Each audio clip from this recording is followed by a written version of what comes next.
Bonjour chers auditeurs de l'émission Le Pain Matinal, une production du ministère Ta Seconde Chance International, un rendez-vous qui nourrit ton âme et t'invite dans la présence de Dieu chaque matin. Cette émission comprend deux moments forts. L'exhortation présentée par Dr Dorian pour fortifier ta foi et la parole en mission ou bien les promesses de Dieu proclamées pour libérer ta victoire. Lorsque tu arriveras dans cette deuxième rubrique de la parole envoyée en mission, je te prie de délier ta langue, de proclamer avec foi pour libérer ta victoire. Alors, bien-aimé, installe-toi, reste jusqu'à la fin, car chaque parole est une semence de vie pour ta journée.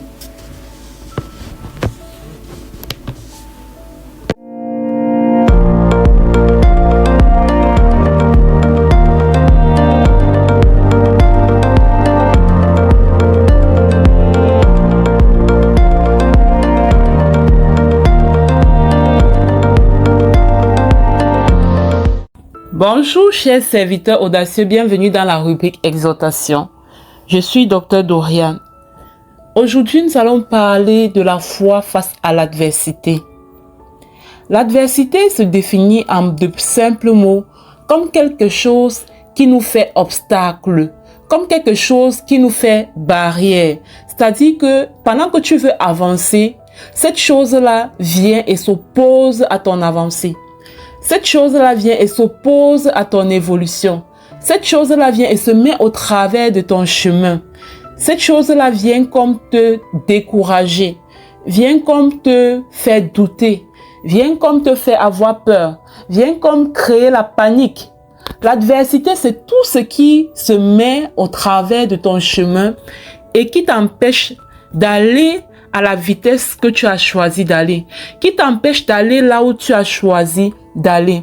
Et en ce moment, il faut la foi pour avancer.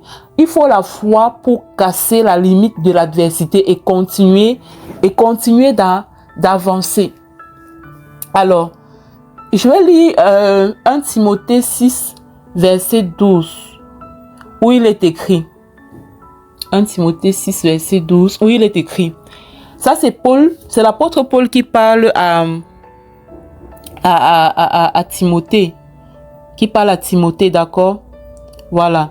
Il dit, combat le bon combat de la foi, saisis la vie éternelle à laquelle tu as été appelé et pour laquelle tu as fait une belle confession en présence d'un grand nombre de témoins.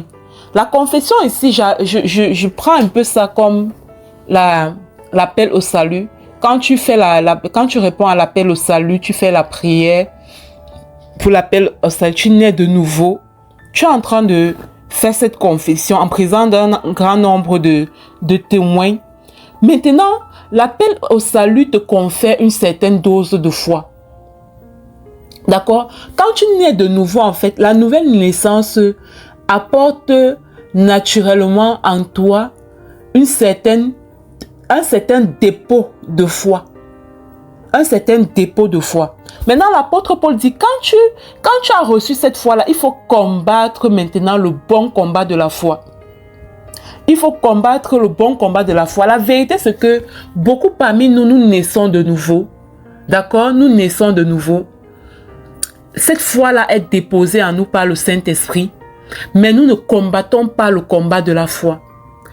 Nous sommes souvent très passifs.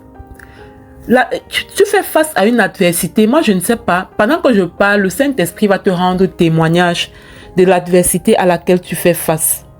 Tu fais face à cette adversité et tu es juste passif en fait. Moi, je me souviens d'une époque de ma vie où je subissais. Je subis la maladie, c'est-à-dire tu as une petite maladie là, tu subis la maladie, tu te couches, tu fais les trucs, c'est que donc la maladie là vient prendre carrément le contrôle de ma vie. En fait, pendant longtemps, je me rends compte que j'ai subi l'adversité. J'ai accepté, c'est-à-dire on est dans un monde où on te dit c'est non. Tu es malade, c'est normal de te coucher. Oh, tu as perdu un proche, c'est normal de pleurer le deuil sans jamais plus en finir avec ce deuil-là.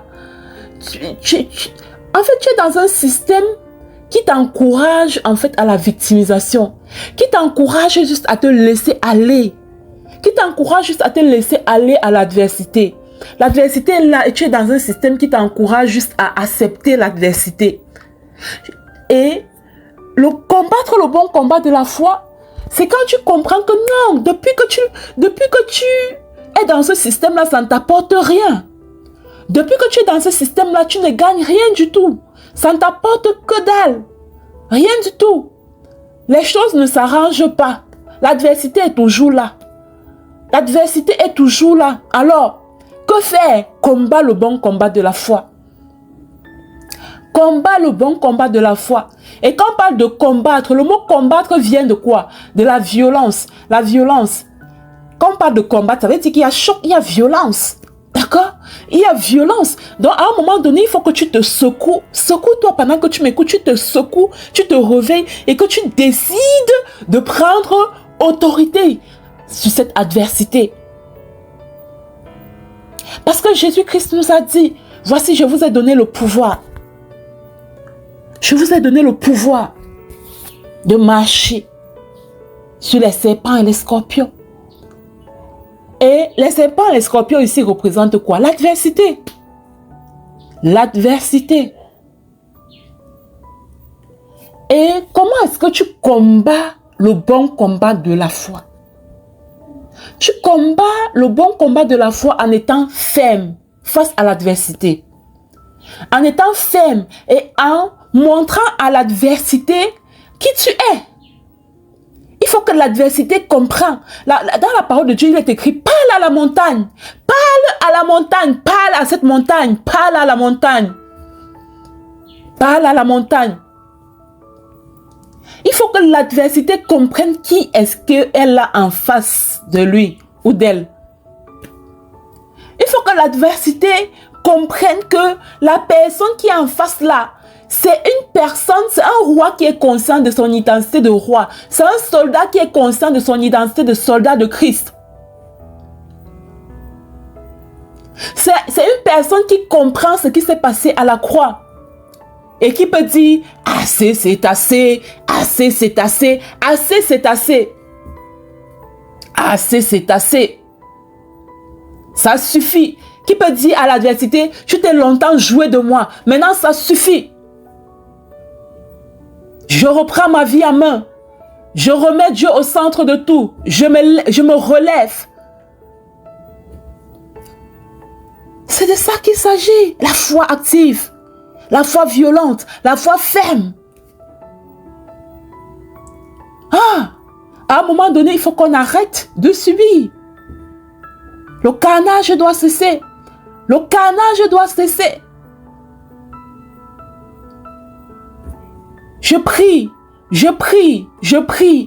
pour une armée de chrétiens qui vont se lever face à l'adversité, être conscients de leur pouvoir, de leur autorité et se tenir ferme contre l'adversité. Continuer à avancer, même quand il y aura les pieds sur le passage. Je rêve d'une armée de chrétiens qui vont sortir de la victimisation, qui vont arrêter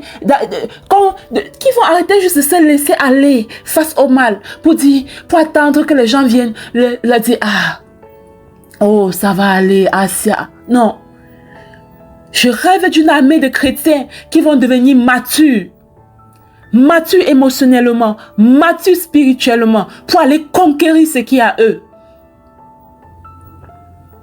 La foi active. La foi active. Bien-aimés dans le Seigneur, pour que cet audio ne soit pas long, je vais m'arrêter là. On va continuer à parler de la foi. On a parlé de la foi face à l'adversité. Demain, on va parler de la foi face à la maladie. La foi face à la maladie. D'accord? Donc, on se dit à demain. Téléchargez l'application Le Pain Matinal. Désolé pour ma voix qui est un peu cassée. Voilà, même avec la voix cassée, on va sauf qu'avancer, n'est-ce pas? C'est ça l'adversité. On ne s'arrête pas face à l'adversité. On n'attend pas que l'adversité nous valide. On fonce malgré l'adversité. Pas parce qu'on est trop fort, mais parce que nous avons en nous la puissance de celui qui a créé les cieux et la terre. Voilà. Je vous dis à très bientôt. Excellente journée. Shalom, shalom.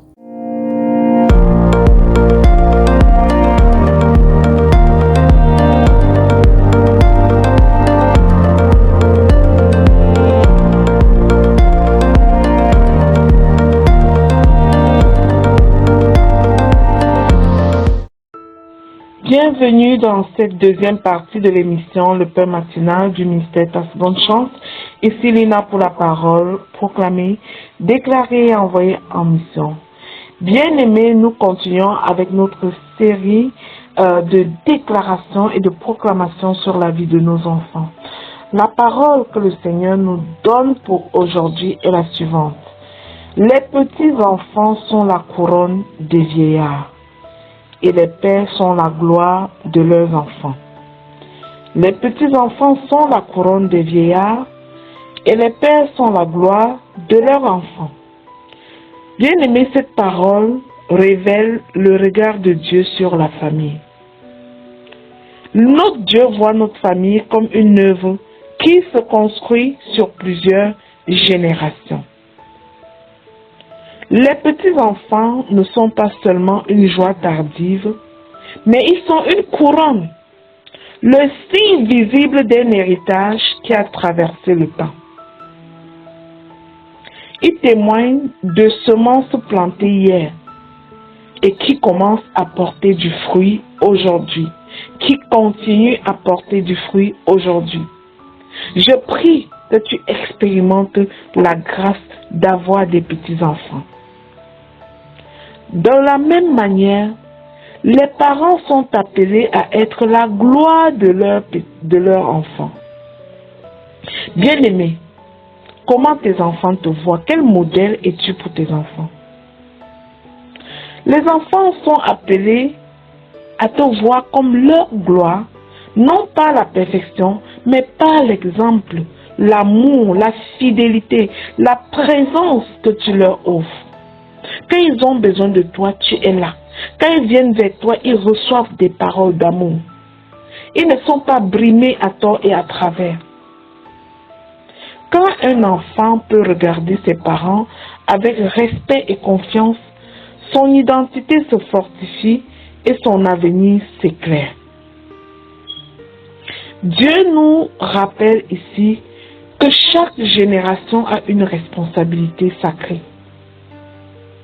Alors, honorez ceux qui ont précédé et préparez ceux qui suivent.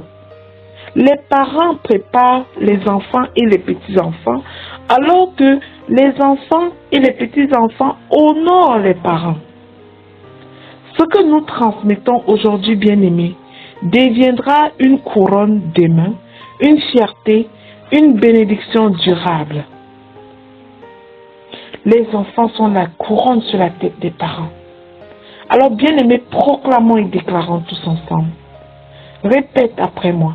Je proclame et je déclare que ma famille est une bénédiction de génération en génération au nom de Jésus.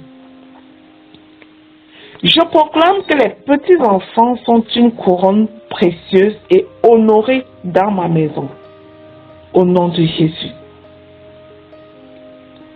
Je proclame et je déclare qu'en tant que parent, je suis une gloire pour mes enfants au nom puissant de Jésus-Christ. Je proclame et je déclare que l'héritage spirituel transmis dans ma famille porte du fruit durable au nom de Jésus. Je proclame que l'honneur circule librement entre les générations dans ma famille au nom puissant de Jésus. J'honore mes parents et je recevrai l'honneur de mes enfants au nom de Jésus. Je proclame et je déclare que la sagesse des aînés bénit les plus jeunes au nom puissant de Jésus.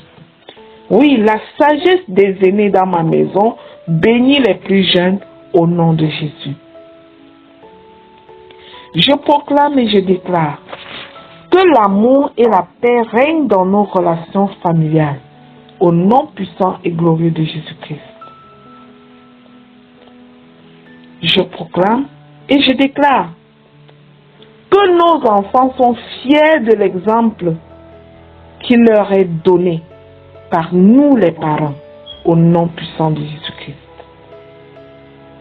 J'annonce que dans nos familles, nous bâtissons des fondations solides pour l'avenir, au nom de Jésus. Je proclame et je déclare que chaque génération accomplit fidèlement sa mission au nom puissant et glorieux de Jésus-Christ. Je proclame et je déclare que la bénédiction de Dieu repose sur notre lignée, au nom de Jésus.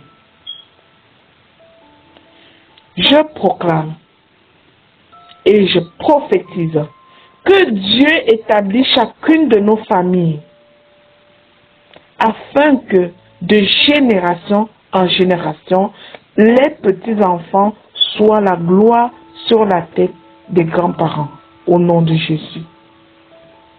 Je scelle et je sécurise ces proclamations dans le précieux sang du Seigneur Jésus-Christ. Je déclare qu'elles sont oui et amen dans chacune de nos familles.